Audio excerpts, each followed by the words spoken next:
Hi everyone, and welcome to today's live IELTS class. My name is Adrian, and I'm streaming to you from beautiful Central Europe. I hope everybody has had a great week and is looking forward to a fantastic weekend. Lydia, I'm doing fantastic. Thank you for asking.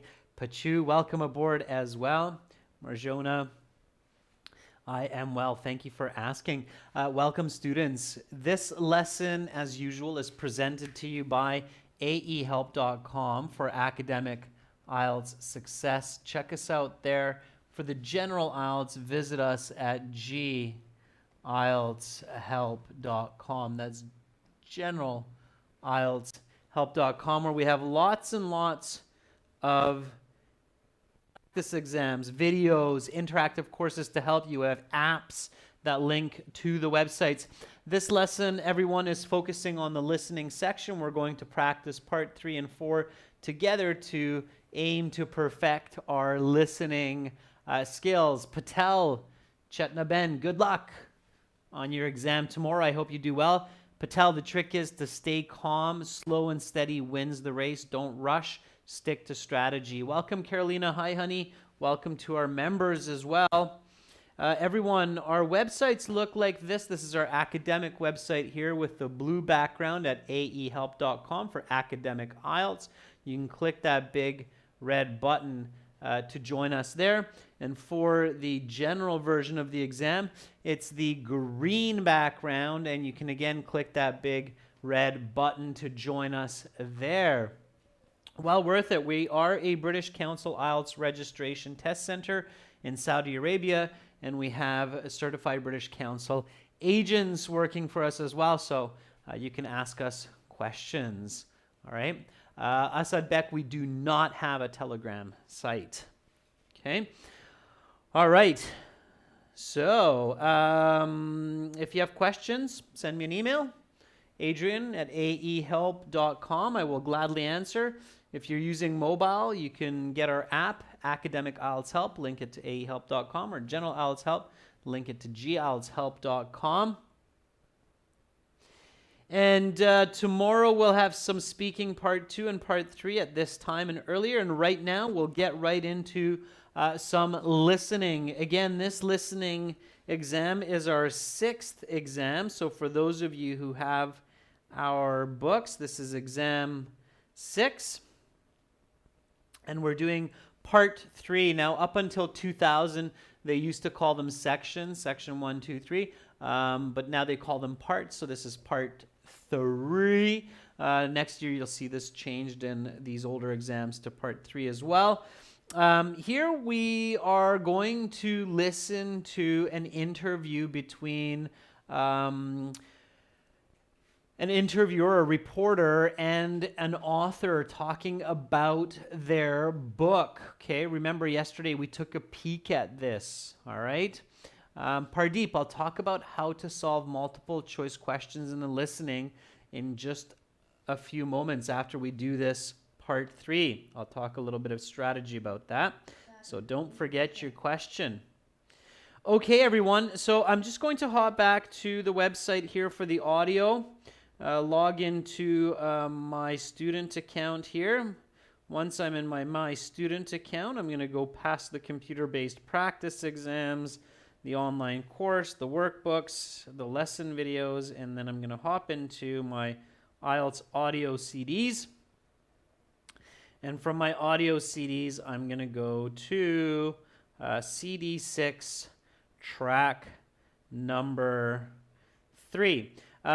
Just before we begin our listening here, please do not write your answers in the chat. Okay, so do not write answers in the chat. If you give other students the wrong answer, they'll get confused. So just save your answers. We'll go through the answers together at the end, okay? Write them to a separate piece of paper. If it's quiet for you, let me know. If the audio is staticky or it's crackling, let me know, okay? All right, so here we go with listening part 3. Again, listen, answer, and we'll talk strategy and answers afterwards, okay? So here we go, everyone. Let's do this. Now turn to section 3. Take some time to look at questions 21 to 26.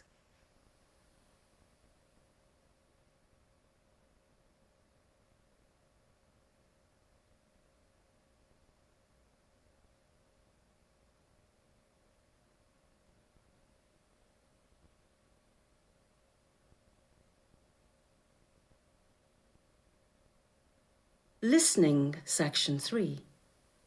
You will hear a radio host and his guest discussing the virtues of various art forms. Now listen carefully and answer questions 21 to 26.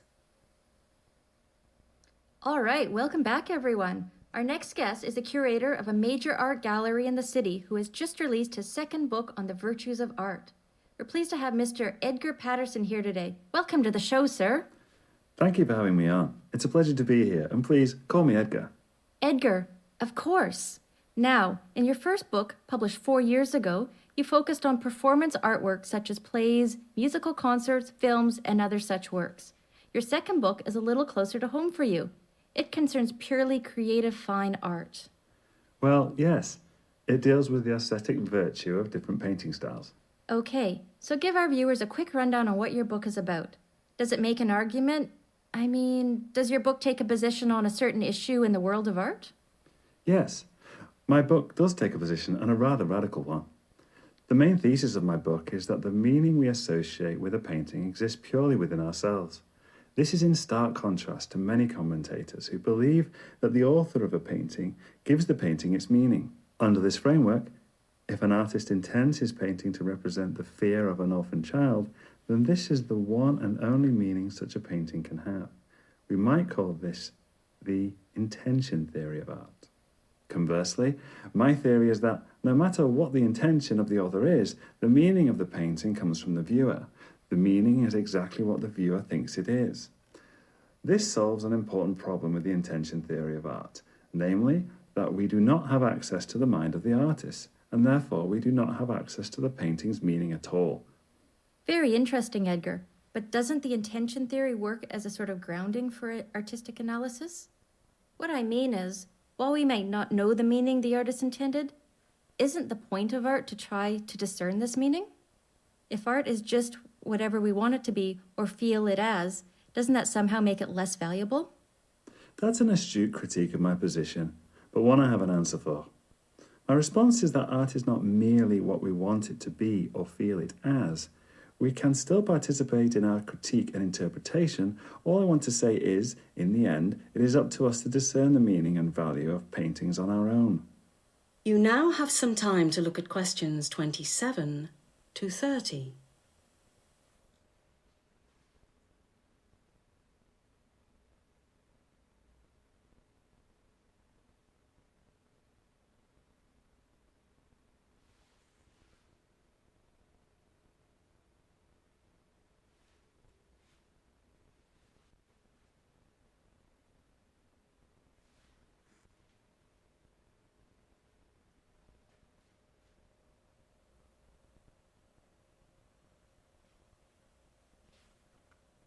Now listen to the rest of the discussion and answer questions 27 to 30.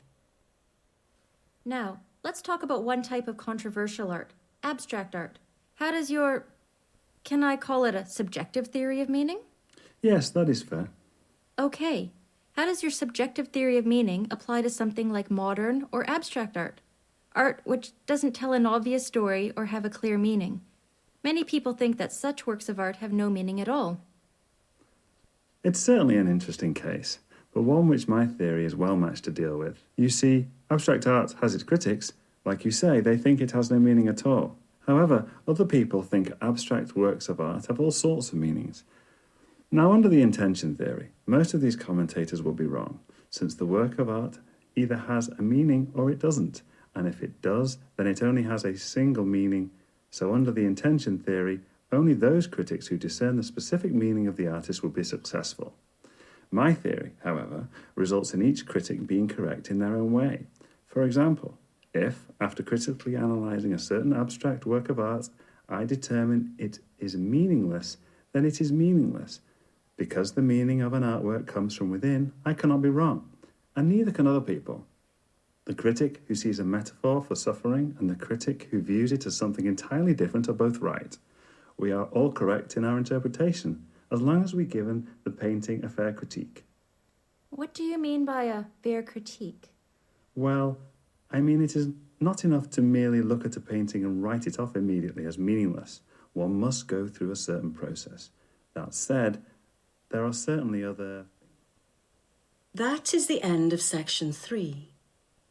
You will now have half a minute to check your answers.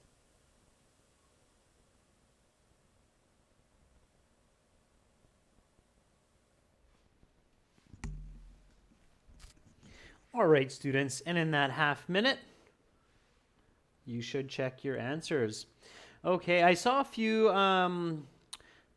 viewers, they're saying that the questions aren't clear, but yeah, you have to make sure that the settings on your YouTube are such that you have the right video quality.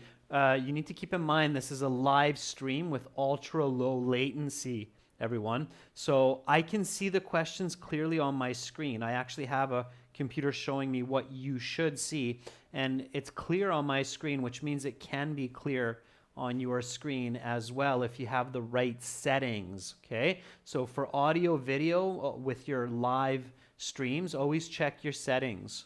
Okay, all right. So live streams are different than if you're watching pre-recorded HDs or 1080s or 4K videos. All right, be really careful. You can't live stream at a 4K. Or you could. You'll need a lot of data for that. All right. So anyway, let's get back to point here. With the listening. All right, so section 3, so part 3 questions here. Choose the correct letters A, B, or C. Now, somebody asked me, what's the strategy for multiple choice questions? So that was one of the questions. They said, okay, well, how do I do multiple choice, right? So multiple choice, there's a couple of steps, okay? And let's go over these again. I know some students already know this. You know what? Instead of me telling you, because I know some students already got this information from me before, can some students help here? Like, what should you do for listening multiple choice questions? Okay, there's some really important steps. So what are the important steps to multiple choice questions in listening to get these correct? Okay, there's definitely a few steps that you can take to improve the probability or the chances of getting them correct. What's the first one? Okay, so before you give me your answer, so Carolina says take some notes. Yeah. To be more specific, take notes on the answer or answers. Okay, we'll talk about that in a second, but that's not actually the first thing that you should do. What's the first thing that you should do? Okay. Pukchan says, try to understand the question. Okay, how can you do that, Pukchan? How can you understand the question? Okay. Moria says, try to come up with your own answer. That comes later. Okay. So, how can you understand the question better? Catherine, I don't know if underlining keywords is a good idea because that can help you with some, but not with others. Nick Hill, very good. Yeah. Carolina, very good. Paraphrase and make a statement. So,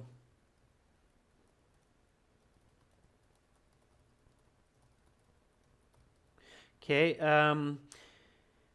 Catherine, underlining is a double-edged sword with these because for some questions it will help you, for some questions it will actually distract you. So I don't suggest underlining, okay? And then use logic.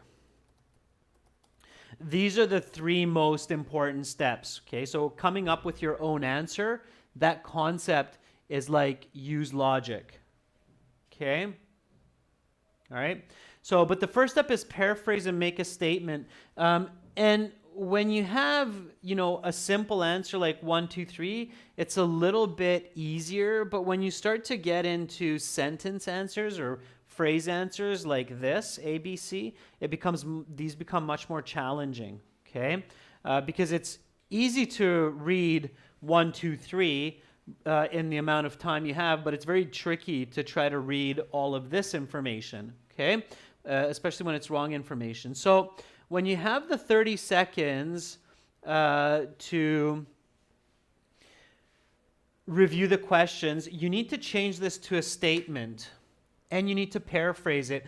Can you try to do that? So how would you change this to a statement, and how can you paraphrase this? Okay, Mia, elimination method is the last try. Okay, that's possible. It's called by deduction, Mia Khalifa. So by deduction, but that should be your last one, because sometimes there's multiple correct answers, but one answer is better. Okay, so elimination does not always work. I'll make a couple notes on that, okay? So just a couple of ones to be really careful about, students, okay? So for Band 8, I would say from Band 7, 8, 7 to 9, underlining and elimination, or it's actually not, the word is not elimination, I just used a deduction. Do not work well because for underlining, often the information is paraphrased, so you will not hear the word you are looking for. And deduction, what you're calling elimination, okay, it's called deduction is the more accurate word. Elimination will not work because there can be multiple correct answers and you must find the best answer. Okay, so it's not a high school exam in this way, all right? All right, so let's look at the questions and then we'll talk about it here. So here's how many books has the guest written? So here you can change this to the author has written certain number of novels. Okay, so that would be a paraphrased statement, all right? And then you listen for the answer and you know it's 2. Here it's easy, you don't need to take notes because it's just a number. So remember that it's B, it's 2. So everybody who wrote B, Carolina, Amrita, good. So that one kind of starts you off easy, all right? Now, let's do the next one. So again, in your review time, you should have changed this statement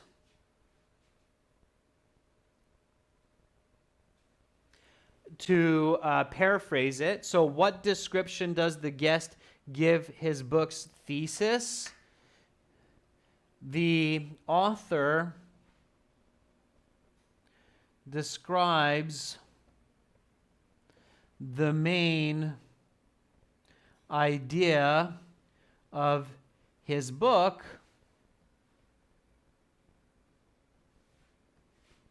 as, and then here. And if you did this kind of paraphrasing, then you should have actually caught that word. Okay? So for number 22, what was the correct answer? Mariona Karimova says it's B, which is radical. Yeah? Yeah, Fatime, the author talks about the main idea of his book as being very radical, and he does say radical, as a radical idea.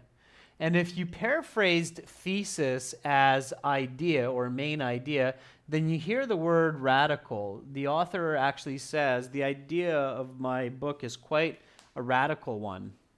Okay? All right. So let's keep going with this same kind of strategy for the multiple choice, and you'll see that it makes a lot of sense. So here, which statement best describes the intention theory of art? Again, change the question into a statement. So the intention theory is best explained as, and then the answer. And here you had to take notes. Now, here you can use logic. Remember what I said as your third step in multiple choice is use logic, okay? Intention theory of art. If you had to guess what this means, what would you say that it means? So the intention theory of art. Of course, you have to know the word intention here, but if you know the word intention, you can guess what the intention theory of art is. Okay? So, Fatima, yeah, the intention theory of art is best described as. And what is it best described as? So logically, okay, so think logic here. Logically, what is the intention theory of art? I don't think it's no meaning, Ois. I mean, it's the intention theory of art, right?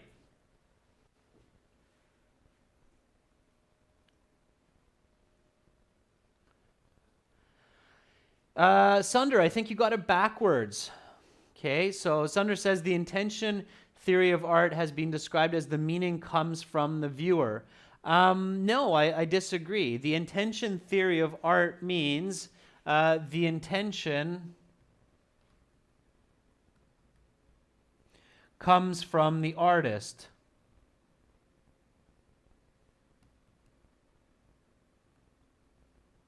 Right?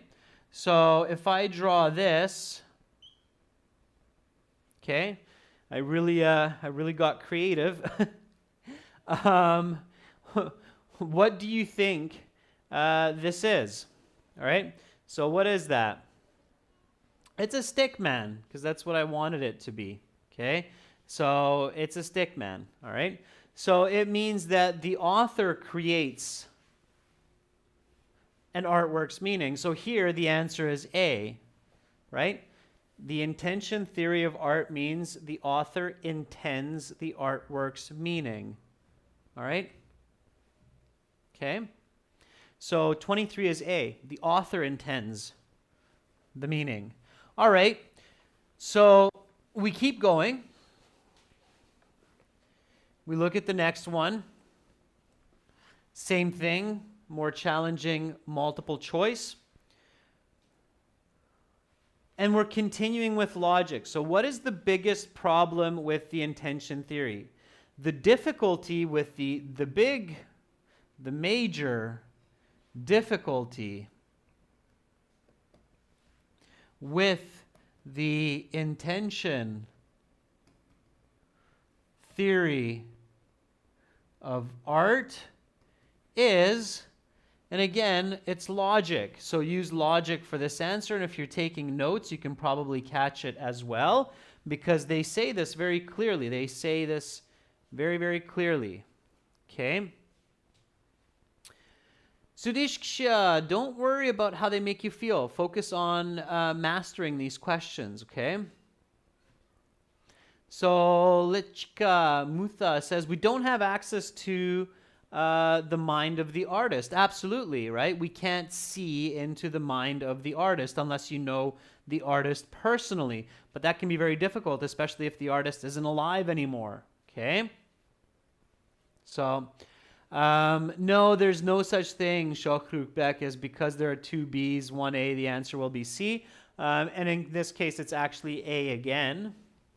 Okay? So we do not have access to the mind of the artist. There is no pattern like the pattern that a lot of people, students who don't know what's going on, will use in Canada or the U.S. It's called abacadabra, abacadabra.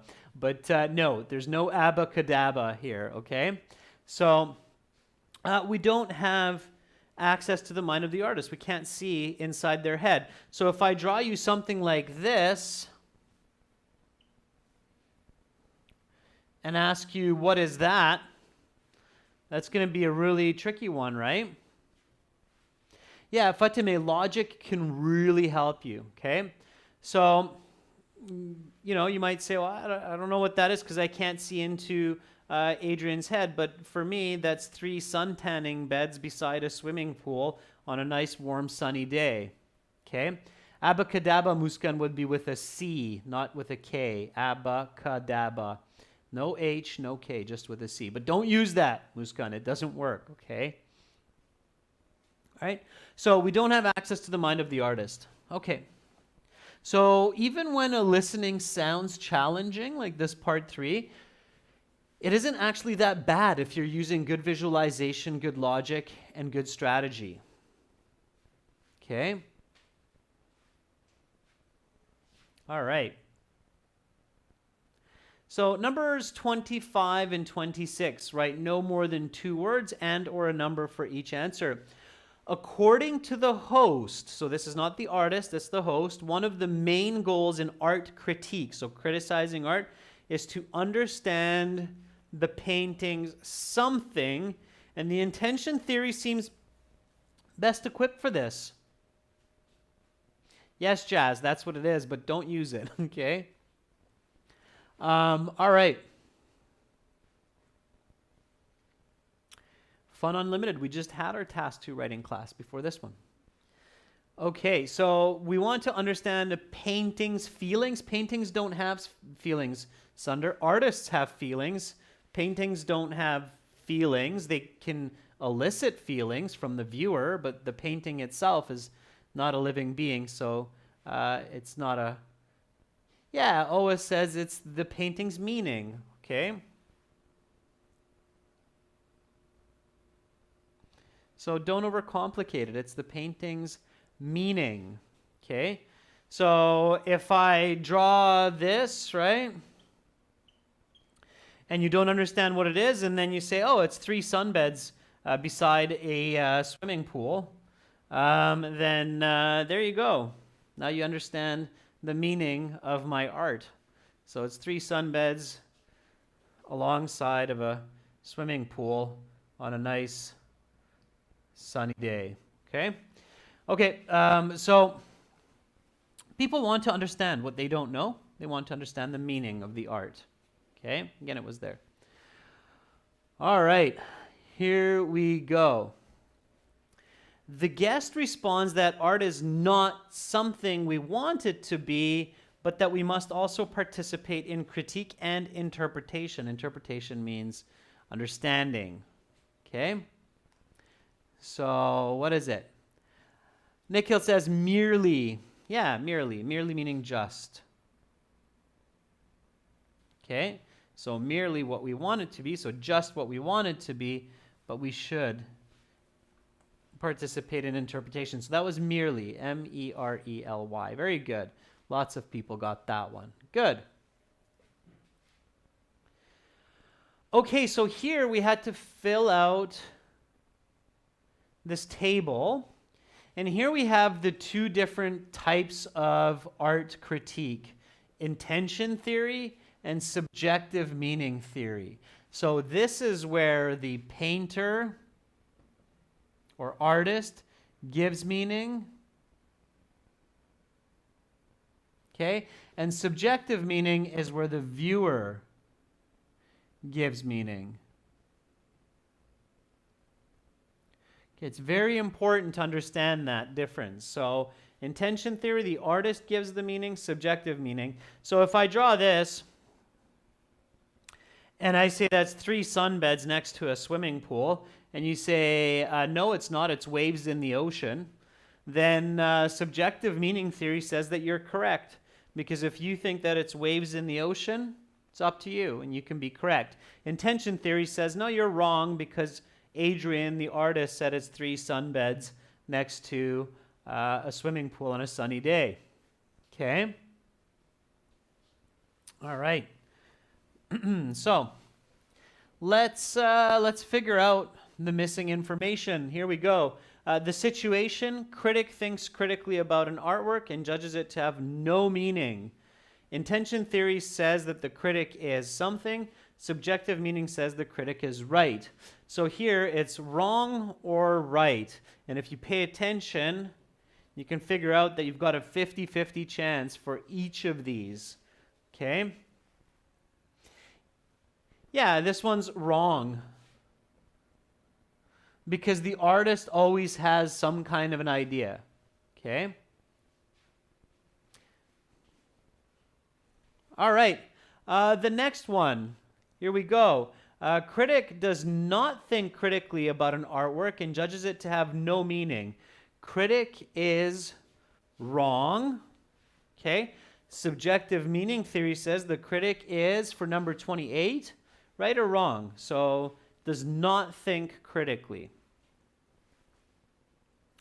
Fun Unlimited. We just did a task 2 writing class. Check the recorded videos. You missed it. Okay, that was last class. Okay? It's wrong. Yeah, absolutely. Why? Because the speaker says that the critic has to think critically. Okay? So number 28 is wrong. All right, critic understands the author's meaning. So the critic understands the author's meaning. Subjective meaning says the critic is right, and critic is... So if I draw this, and I think it's a stick man, and you think it's a stick man,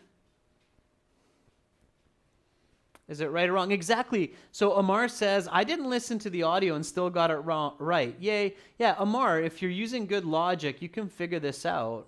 Okay? Yeah. So it's right. Absolutely. Okay?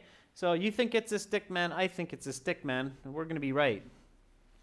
Okay? So it's not that bad. It sounds really difficult when you do the listening the first time, but then it's not that bad. And I think, some students, when we do this listening, they think, wow, really, can IELTS have this kind of a listening? Yeah, it can. Okay, it can have this level of listening, and this is a typical level, and they have lots of different types of questions. Here's an interesting type of question. This is called an inference question. You get the answer by understanding all of the audio. Okay? So an art critic is viewing a painting for the first time and wants to critique it using the subjective meaning theory. Determine whether the critic has satisfied the constraints of the theory with regard to his critique of the painting. Write the correct letter, A or B. A, the critic has satisfied the demands of the theory.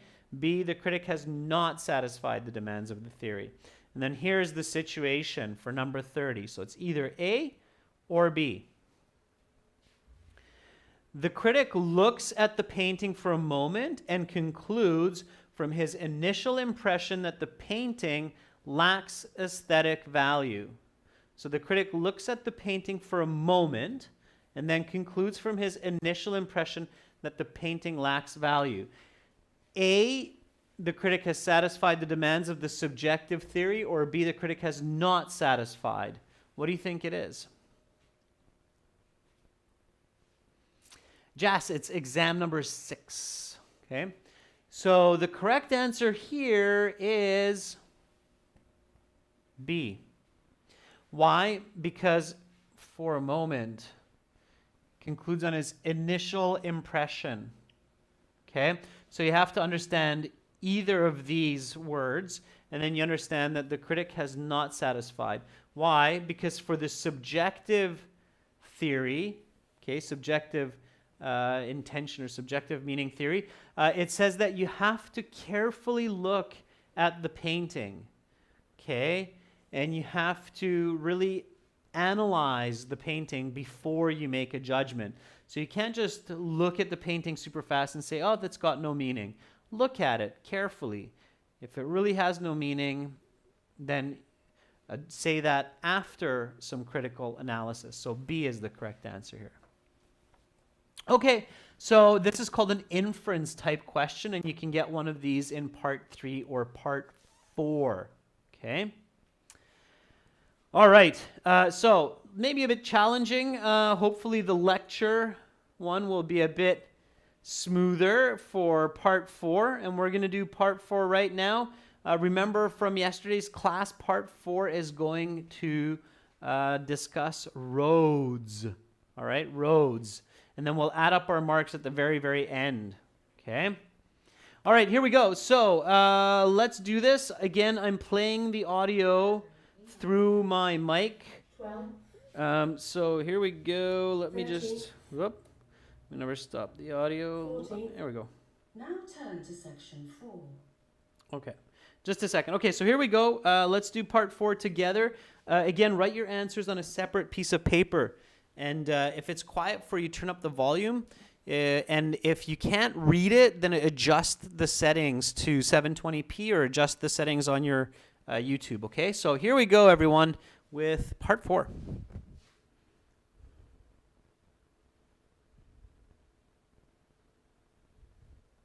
Take some time to look at questions 31 to 40.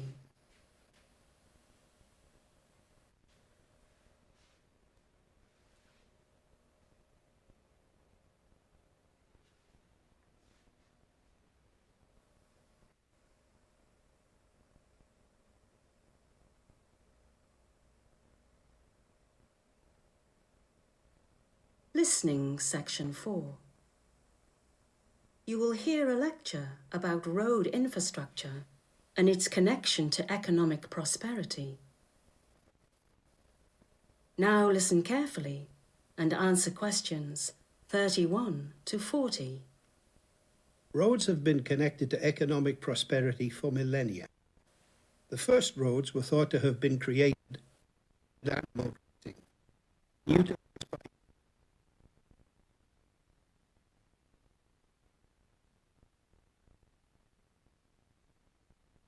of thousands of prosperity as to survival itself. These roads allowed hunter-gatherers faster access to greater swaths of land. The first paved roads were used in ancient Egypt about 4,500 years ago. Historians theorize that these roads were the first roads used for trade. These roads also would have been used to transport items, such as building supplies. Though rivers were Okay, much just a more sec, I'll practical adjust. thoroughfares for the transport of goods, certain goods. Okay. So let me just check the sound quality there for you, and then I'll start it one more time, okay? Yeah, I can see that. Just a sec. I see your complaints. Just a moment.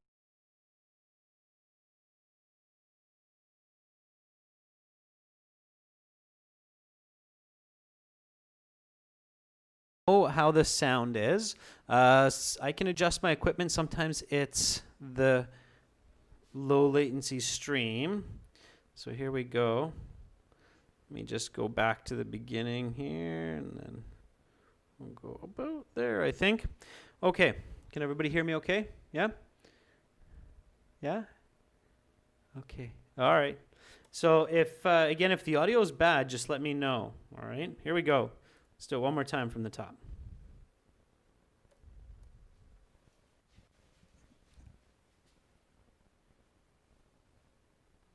Listening section 4.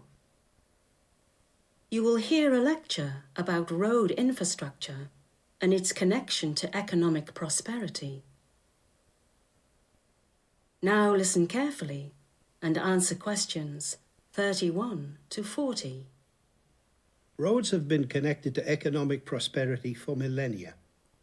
The first roads were thought to have been created by repeated animal grazing and then utilized by humans as ready-made routes for travel between adjacent lands.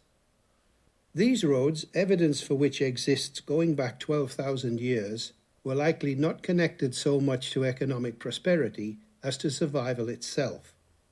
These roads allowed hunter-gatherers faster access to greater swaths of land. The first paved roads were used in ancient Egypt about 4,500 years ago. Historians theorize that these roads were the first roads used for trade in our history. These roads also would have been used to transport items, such as building supplies.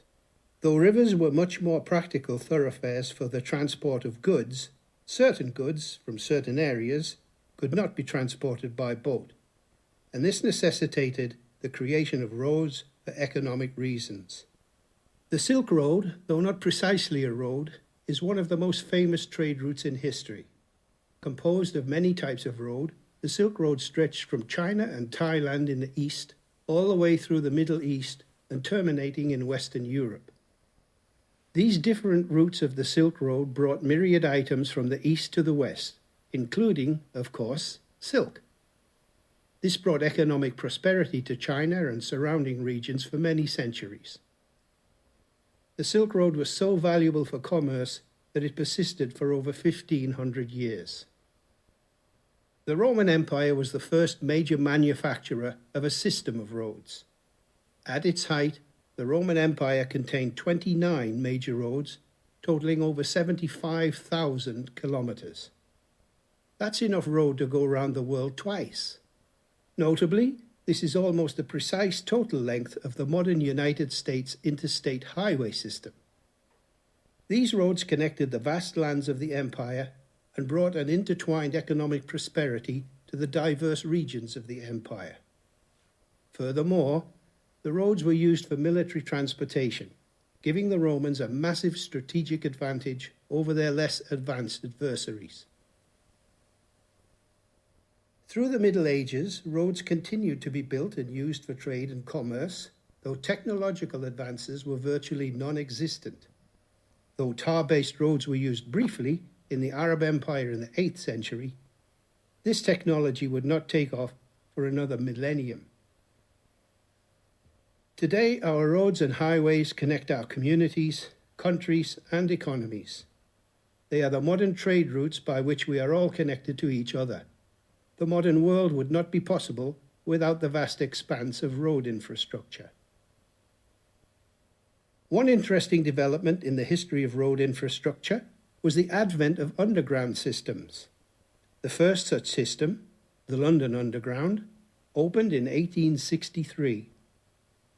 Such subterranean routes greatly increase the volume of human life that a city can sustain, thus increasing that city's economic output.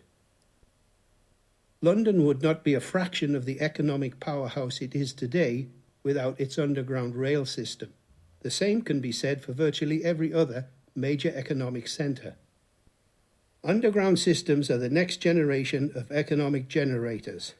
While roads move goods which create economic prosperity, underground systems move human capital, which creates further economic prosperity.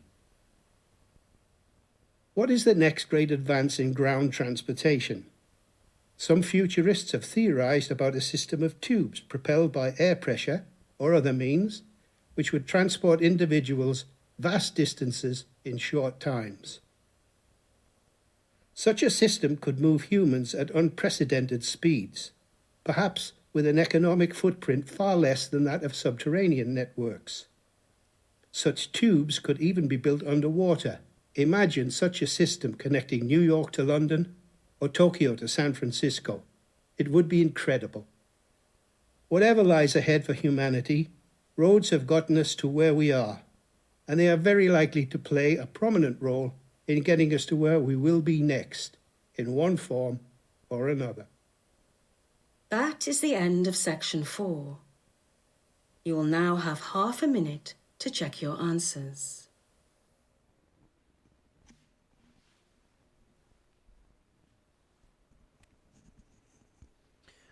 All right, so, and then you have half a minute to check your answers, and you should do that. We'll go through the answers together now. You got a little bit of extra help with this one with a second chance at the start, because there was that bit of crackling. So let's do this. Write no more than 2 words for each answer. 31. What phenomena created the first roads? Let's see how you caught that. It was very visual, so this was a very, very visual listening. You should have pictured these roads and pictured how they function and how they developed throughout the course of history. Yeah, so La Chica says, repeated animal grazing. It's 2 words, so pay attention to that. Animal grazing. So animal grazing, yeah. That was the correct answer. Animals eating the vegetation and in the process creating roads. So animal grazing, if you ever go for a hike in the forest, you can see that, the path that the animals take, the animal grazing. Okay, good. Though roads were necessary for the transportation of many goods, what was a much more practical thoroughfare for the transport of goods in ancient times? Okay, so instead of using these created roads, what did they use thousands of years ago? 32. What is the right answer? And there was very clearly stated. Frank, very good. Rashika, very good. Rivers, right? With boats. So rivers were much more common. Not building supplies. Not sure where you're getting that from. Ancient times, thousands of years ago. Building supplies. I'm not sure where that comes from. Rivers. Okay, rivers. All right. Number 33. Which of these roads total approximately 75,000 kilometers? The United States interstate system, the ancient Egyptian road network, the ancient Roman road network, the Silk Road. A, 1 and 3, B, 1, 2, 3, 4, C, 1, 3, and 4. The correct answer, you only need to write A, B, or C. The correct answer was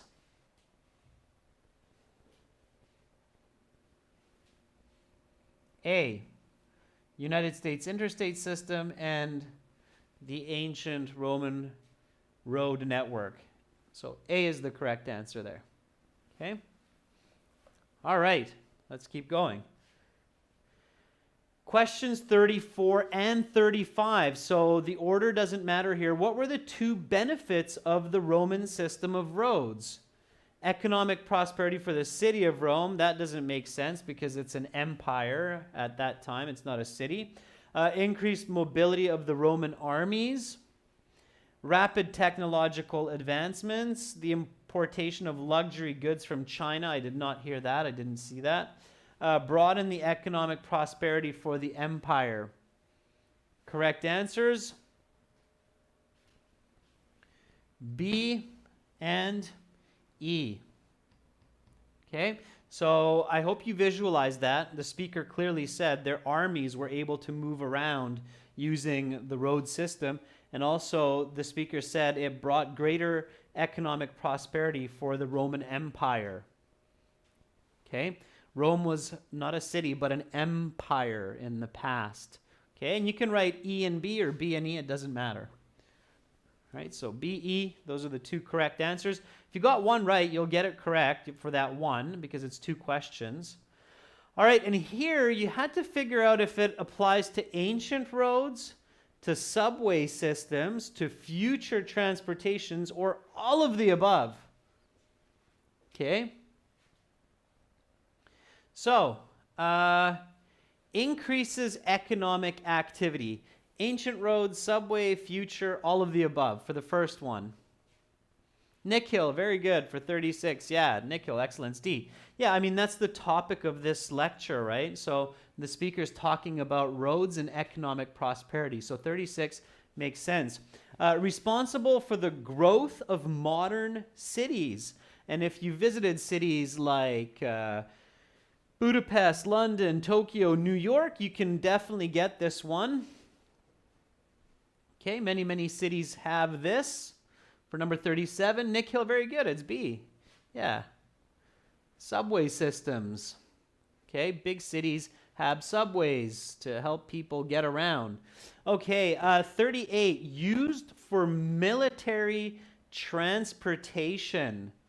What do they use for military transportation? 38. Shokhrubek, Rusnatov. Very nice.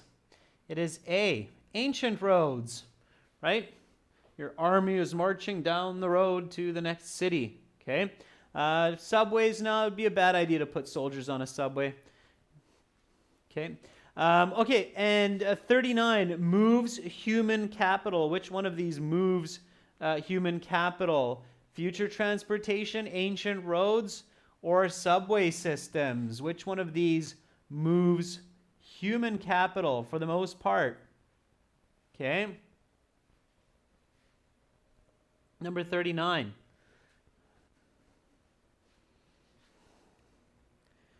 Subway systems. Whole bunch of people get on the subway, go somewhere. Okay. Moves human capital, it's present tense. It's not for the future here. It could be general tense, but anyway. And then will move humans at unprecedented speeds around the world. This last one, number 40, we can really get this one just from will. It's the future. So future transportation. Okay. All right, so that was C. Okay, students, count up how you did. Anurag, good luck with your exam tomorrow. So count up how you did, everyone. How did you do? What did you get out of 40? Especially those students who were here in yesterday's class. What was your total from 40? Let's check out your band score. You can check out the band score on the website. I'll show you where. Okay. So let me just darken up the screen here a little bit. And then we'll check out your mark. Nick Hill got 34. I'll go back and take a look at those in a second in the chat.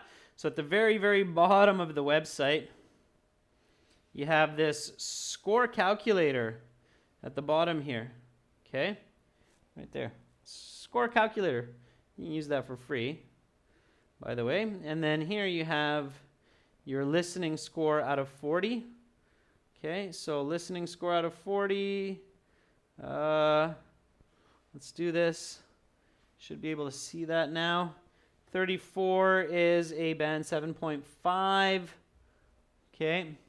Ahmad, 29, is a band 6.5. Okay. Sundar Singh, 25, is a band 6. Okay, you can just type it in there on the website and then check it out. Jas, 36. 36. 36 is a band 8. Okay. All right, Lydia, 31. 31 is a band 7. All right. Okay, Jas, remember? 8. 36 is 8. Okay, cool. So you can check that out on the website. If you're using General IELTS, or if you're doing General IELTS, check out the General IELTS score calculator at the bottom there. You can also just type in gieltshelp.com/score calculator, and then you have it there. You also have the score calculator on your app as well. So if you are using mobile, then you can go to the app 8 and check it there. So Academic IELTS Help app, General IELTS Help app, they also have the score calculators in the More section, so you can check them out there. Okay, everyone, that is it for today's listening lesson. Tomorrow I will be back with Speaking Part 2 Cue Card Example and Strategy, as well as Part 3 Speaking Examples, Practice, and Strategy. I hope everybody picked up some good points in today's lesson on what to do in the listening, especially for those multiple choice questions. Got in some good practice listening to that British accent. Have a fantastic rest of your day. Get some sleep if it's late in your country. If it's early in your country, get some exercise. Stay healthy. Much love to all of you. I'm Adrian, signing out from Central Europe for now. Hopefully, I'll catch you tomorrow. Bye.